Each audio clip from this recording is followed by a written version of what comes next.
This is the Springwater May 2020 virtual all-day city.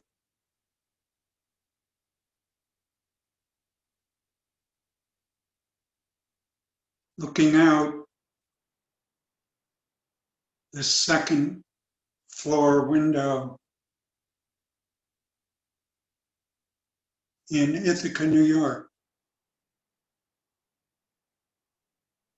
Mostly blue sky, white clouds on the horizon.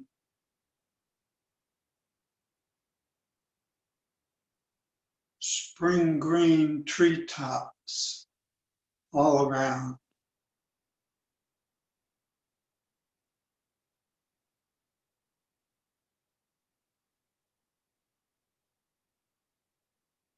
And a baby doe just walked across the path.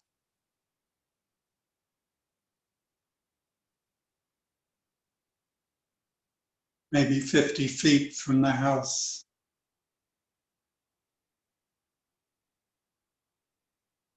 And I wondered if this might be one of the two does. Several weeks ago, we saw the mother lying down in that spot, actually giving birth. And the two little baby does standing up almost immediately on their wobbly legs.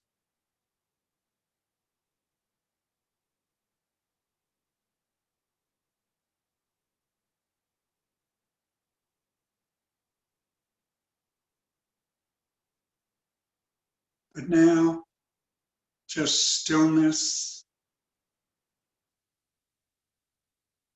just a little hint of a breeze in the trees.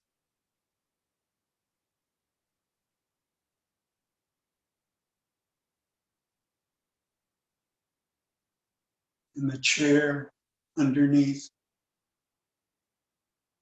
feet on the mat.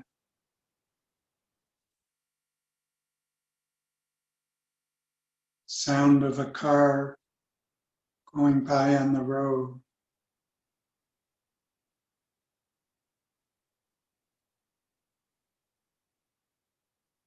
That's what's here.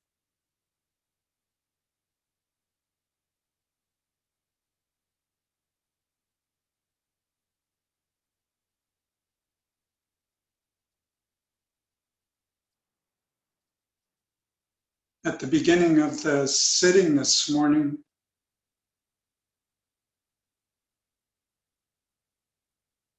I mentioned just being with what is. Sounds, thoughts, feelings, sensations.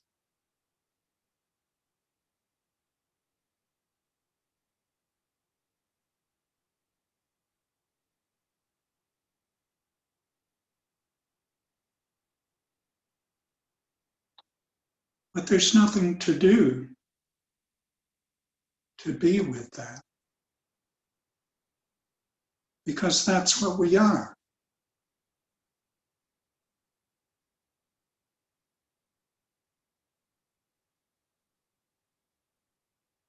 We don't have to be one with the sound or one with humanity. What does that mean?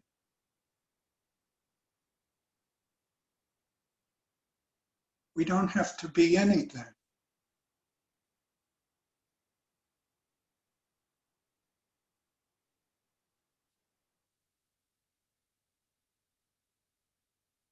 Except what we are.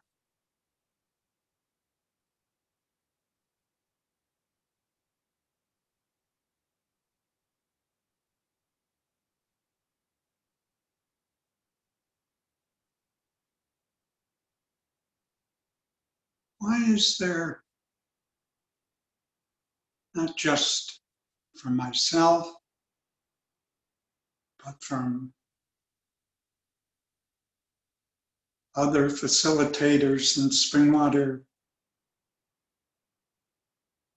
quite often this talk about presence, awareness.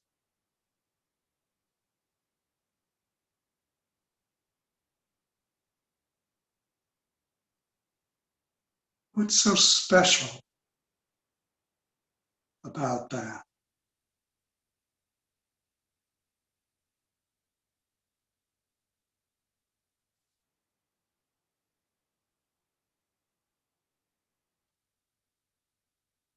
When we look at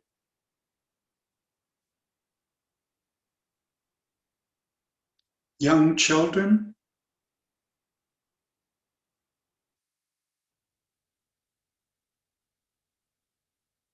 they seem to be always present.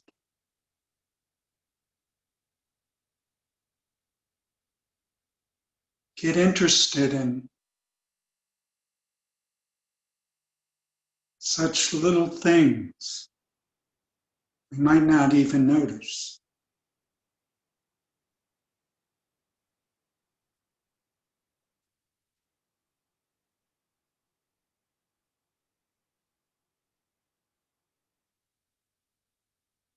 I can remember back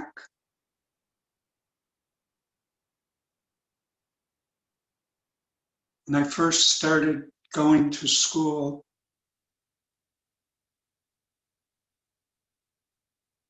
they had this yellow, presumably rubber raincoat. I believe it had a hood, waterproof.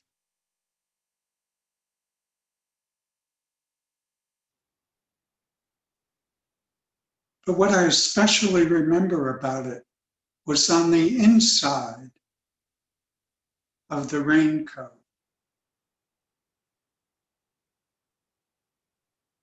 There were these pictures.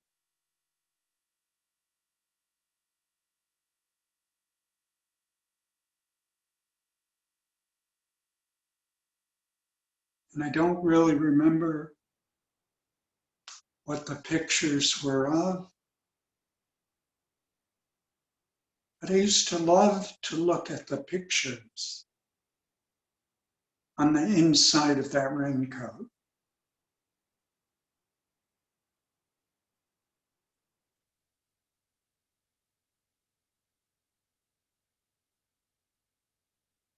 And in my room,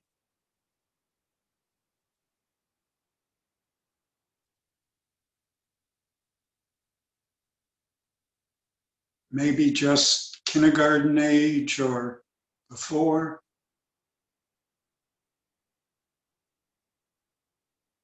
there was I don't know if it was must have been a painting of at least one of the nursery rhymes. And this was Jack and Jill going up the hill.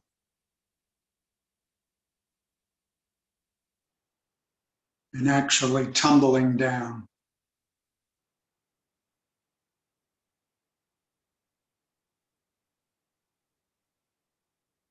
And just looking at that, of course, having been read the nursery rhyme, who needed a movie? It was so vivid.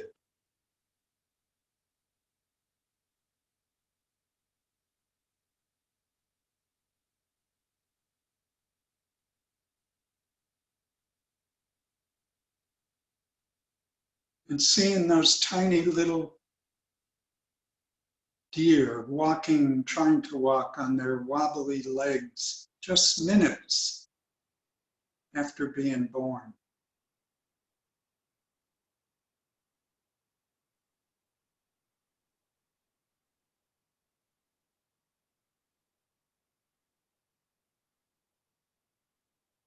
And anyone that has pets,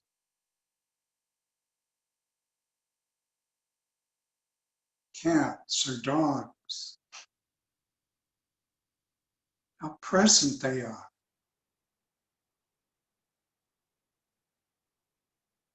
I'm not sure that it's possible for a cat not to be here, to be present, to be so aware.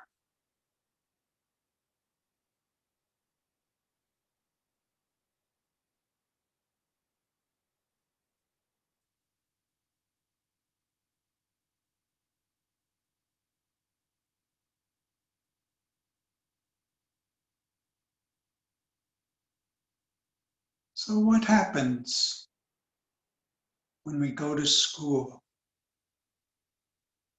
and we start learning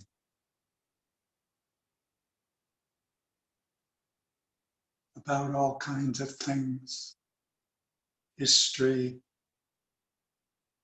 arithmetic, writing, reading?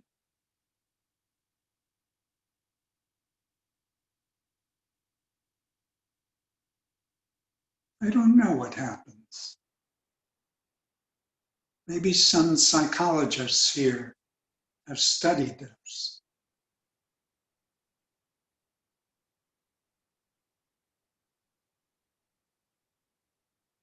But at least looking back,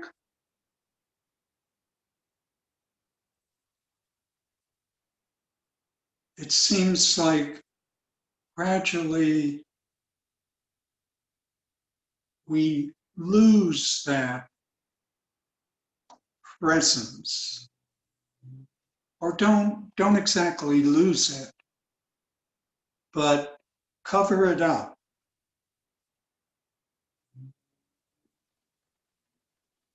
with thoughts and feeling and exciting things like learning to read and reading stories and imagining things.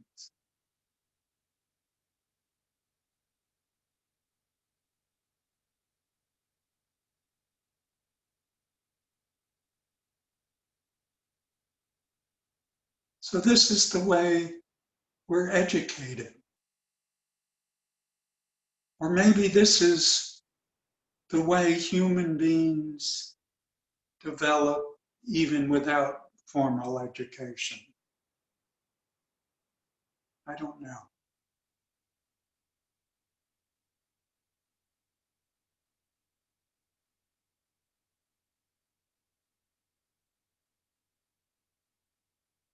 We learn so many things. We learn how to do so many things. How to play sports, skills, how to solve math problems. Maybe if we're artistic, how to paint or play music.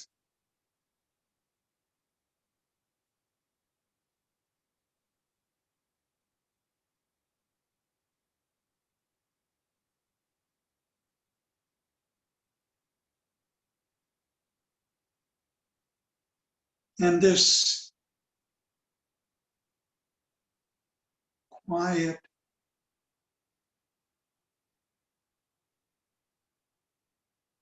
sitting, presence, awareness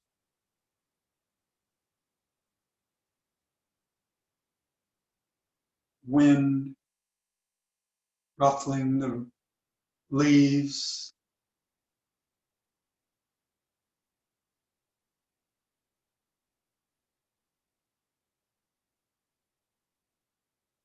Somehow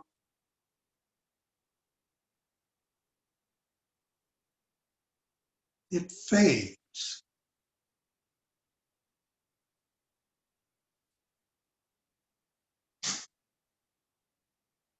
Not completely. Sometimes we'll be struck by something, maybe something we see in nature that just kind of, as they say, takes our breath away. And then we're right back. Or it's not that we're right back. It's that presence is here.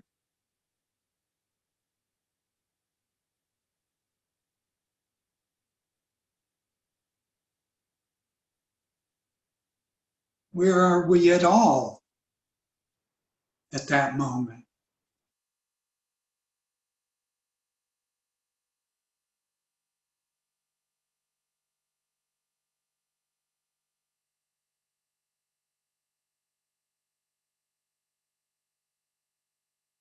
I can recall being at the Rochester Zen Center,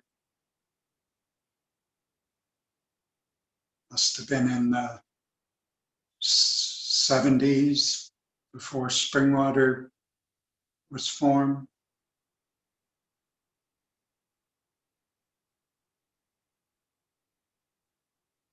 They always used to say, enlightenment,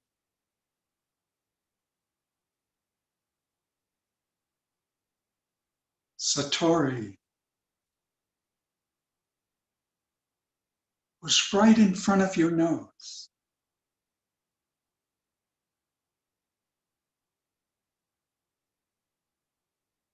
What did that mean?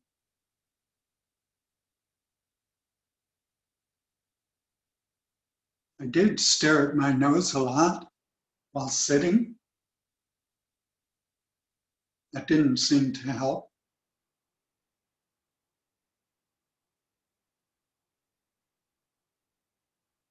What is this thing that we call awareness? Is it a thing? What is awareness? Presence, truth,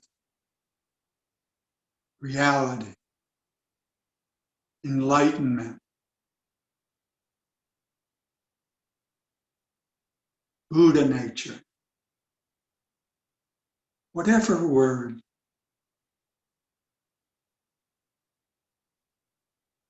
Right in front of your nose.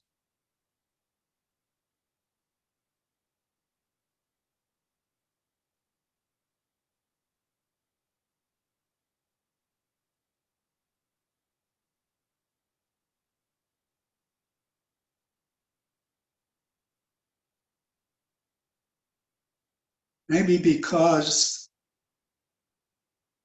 my education was a lot of mathematics. When I started sitting, working at the Zen Center and then at Springwater,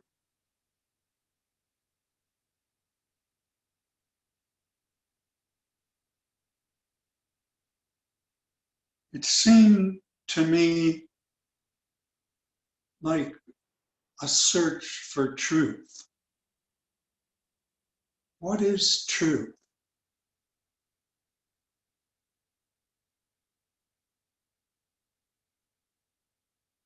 Where is truth?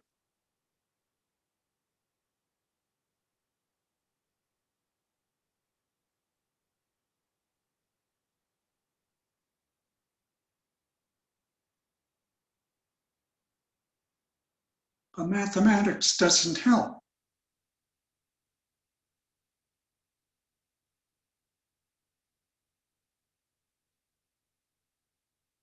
It seems to help with cosmology and physics and all other kinds of physical sciences, or many kinds of physical sciences.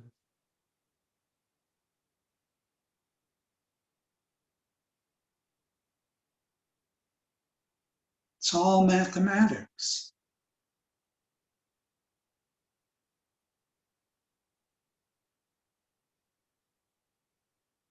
There's even from what I've read, a kind of controversy about why mathematics is able to describe the physical universe so precisely.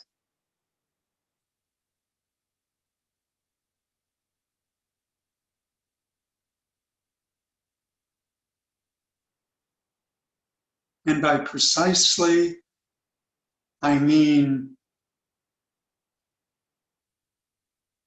physicists or astrophysicists or cosmologists can take these mathematical formulas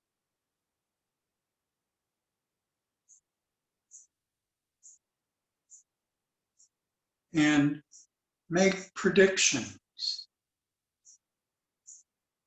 that agree with observations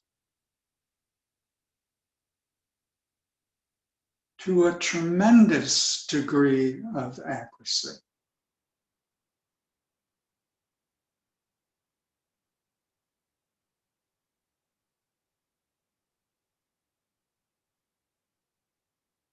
But what is mathematics?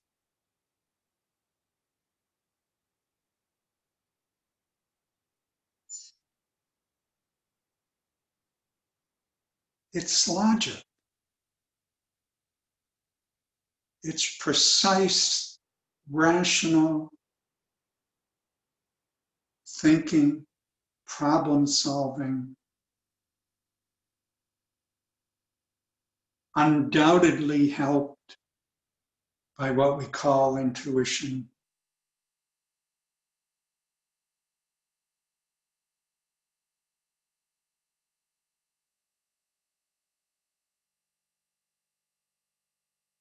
Is this truth?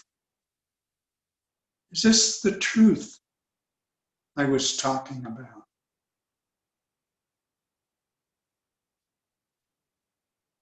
Is this reality?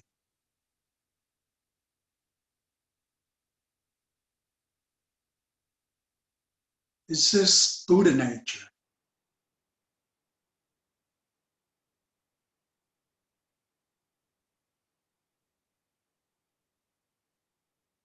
What does mathematics have to do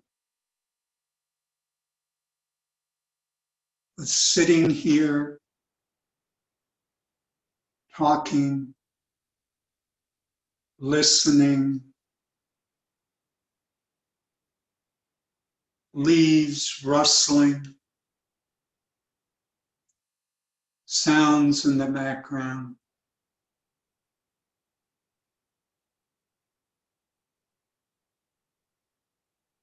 Thoughts, fleeting thoughts, coming and going.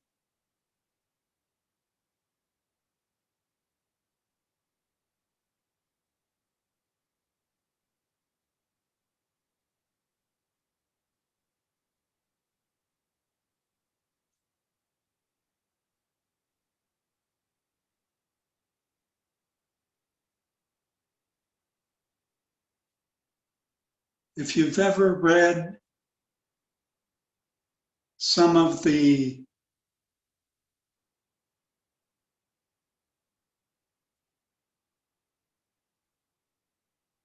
well, especially the Chinese Zen masters, so-called Zen masters,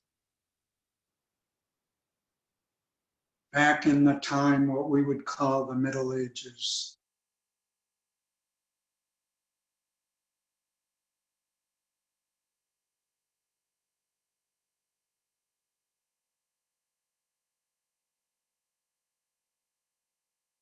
Some of the words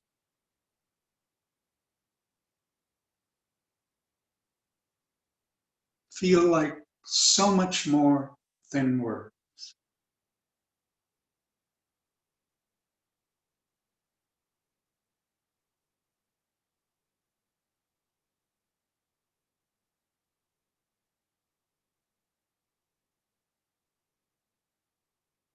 Is there anything logical there? Anything rational?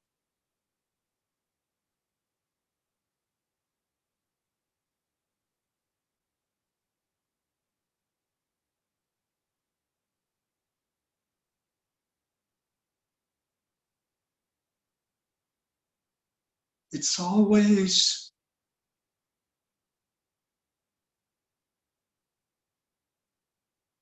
right here.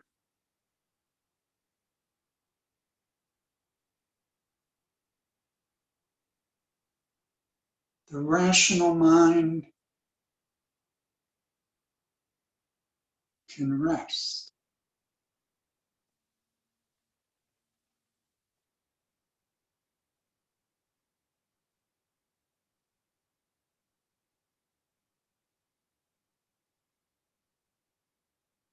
So this truth that I talk about, it's not a mathematical truth. It's not a thinking truth. It's not a feeling truth.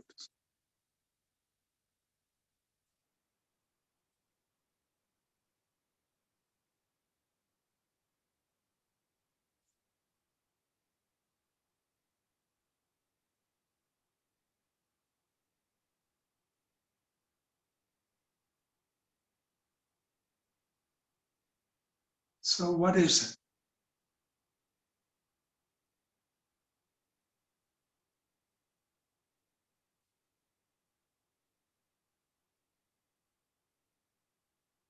The sky,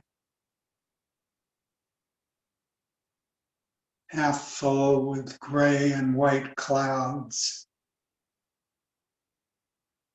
and blue and birds flying and trees rustling.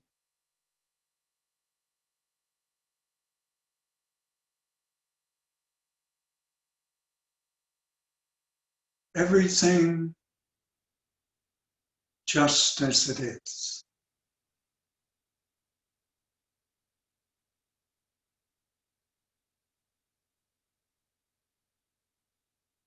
And I'll stop here.